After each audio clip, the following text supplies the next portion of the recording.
नमस्कार, मैं हूं डॉक्टर शरद मिश्रा। हर दिन मेरे पास एक सवाल ज़रूर आता है, डॉक्टर साहब मेरे बाल इतने क्यों झड़ रहे हैं? कोई भी तेल, कोई भी दवाई बिल्कुल असर नहीं कर रही है। अगर आप भी कुछ ऐसा महसूस कर रहे हैं तो ये वीडियो आपके लिए ही है। आज मैं आपको बताऊंगा पुरुषों और महिलाओं में बालों की झड़ने की असली वजह, वो बातें जो शायद अब तक आप नहीं जानते हो। बाल टूटते हैं, पतले होते हैं और फिर धीरे धीरे गायब हो जाते हैं।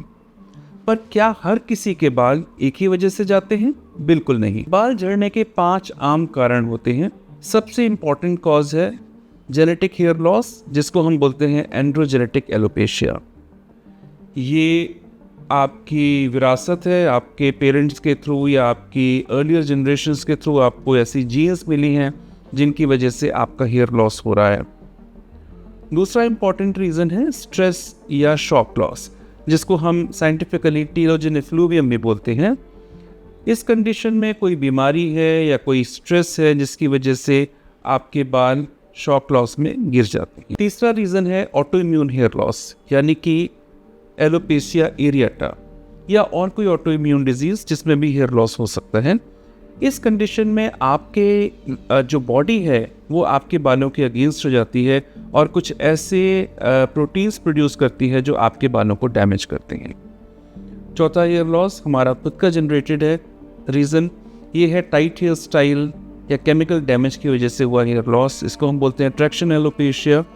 अगर बालों को बहुत ज़ोर से खींच के बांधते हैं तो उनकी ब्लड सप्लाई रिड्यूस होती है और वो धीरे धीरे ख़राब हो जाते हैं।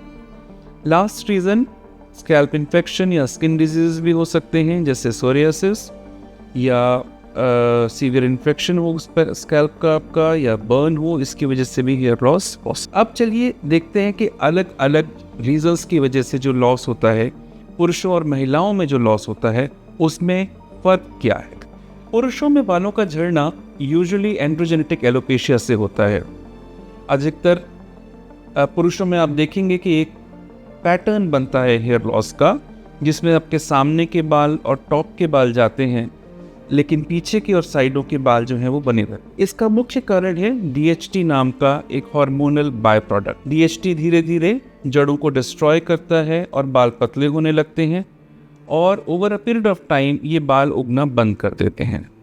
इसके अलावा स्ट्रेस, नींद की कमी, स्मोकिंग, पोषण की कमी, ये सब भी बालों को ख़राब करते हैं। अब रही बात महिलाओं की, जिनकी तकलीफ़ अक्सर चुपचाप होती है।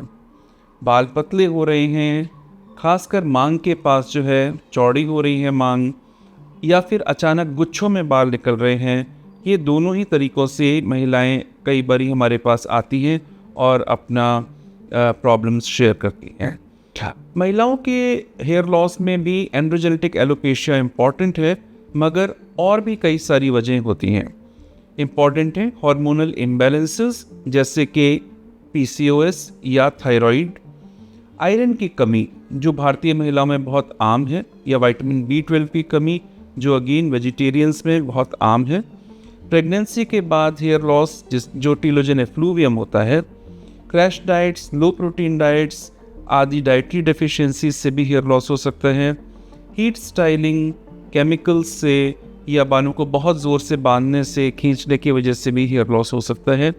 अब आप सोच रहे होंगे कि डॉक्टर साहब मुझे कैसे पता चले कि मेरी क्या कंडीशन है। अगर किसी भी इंसान का जिसको हेयर लॉस हो रहा है हमें रियल रीज़न जानना है तो पर्सनलाइज्ड डायग्नोसिस ज़रूरी होती है। पर्सनलाइज्ड डायग्नोसिस मतलब आपके स्कैल्प की, आपके हेयर की एनालिसिस की जाएगी। आपके ब्लड टेस्ट के थ्रू आपके अंदर सिस्टमिक कोई प्रॉब्लम चल रही है या उसकी वजह से आपको हेयर लॉस हो रहा है तो वो देखा जाएगा। और आपकी लाइफस्टाइल मैपिंग, आपकी नींद पूरी हो रही है या नहीं, आप खाना ठीक से खा रहे हैं या नहीं, कोई और ऐसा मेडिकल कंडीशन है या कोई स्ट्रेस है आपकी लाइफ में जिसकी वजह से हेयर लॉस हो रहा है, इन सारी चीज़ों को इकट्ठा करके एक पर्सनलाइज्ड डायग्नोसिस बनती है कि हाँ आपके हेयर लॉस का ये रीज़न है। हर इंसान की कहानी अलग होती है, इसलिए हर इंसान का इलाज भी अलग होना चाहिए। तो अब सवाल आता है कि आप क्या कर सकते हैं। सबसे पहले ब्लड टेस्ट कराएं। डाइट में प्रोटीन, आयरन, विटामिन D इत्यादि शामिल करें। शैम्पू बदलने से पहले डॉक्टर बदलिए। बार बार शैम्पू बदलने से आपके हेयर फॉल की रूट कॉज पर कोई फ़र्क नहीं पड़ने वाला। अगर आपके अंदर कोई विटामिन की डेफिशिएंसी है, आयरन की डेफिशिएंसी है, या आपके जीन्स ही आपके अगेंस्ट हैं, तो ऊपर से लगाया हुआ शैम्पू या ऑयल कुछ भी नहीं करेगा। बहुत टाइट हेयर स्टाइल्स या बहुत ज़्यादा ट्रीटमेंट हेयर का कराना, चाहे वो हीट से हो या किसी केमिकल से हो, उसको अवॉइड कीजिए। उससे आपके हेयर का केराटिन डैमेज होता है और आपकी हेयर की ग्रोथ भी अफेक्ट होगी।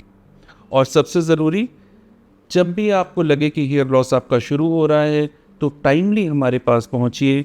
जल्दी आएंगे तो उस टाइम पर हम उन हेयर्स को जो आपके लॉस हो रहे हैं बचा सकते हैं। कुछ हद तक उनकी रीग्रोथ भी कराई जा सकती है, लेकिन अगर बहुत देर हो गई तो उन जड़ों को बचाना फिर पॉसिबल नहीं होता। ध्यान रखिए, बालों का झड़ना सिर्फ एक कॉस्मेटिक प्रॉब्लम नहीं है, ये आपके आत्मविश्वास से भी जुड़ा हुआ है। अगर आप भी इससे जूझ रहे हैं तो हमारी टीम से जुड़िए। नीचे एक लिंक दिया हुआ है मैंने, आप उस पर क्लिक कीजिए और अपने हेयर का फ्री असेसमेंट कराने के लिए हमारे पास आइए। आपका केस हम समझेंगे और अपनी डॉक्टर बैक साइंटिफिक एडवाइस आपको बताकर आपका प्रॉपर ट्रीटमेंट किया जाएगा।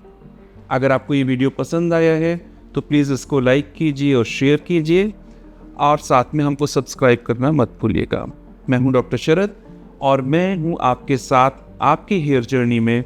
मिलते हैं अगले वीडियो।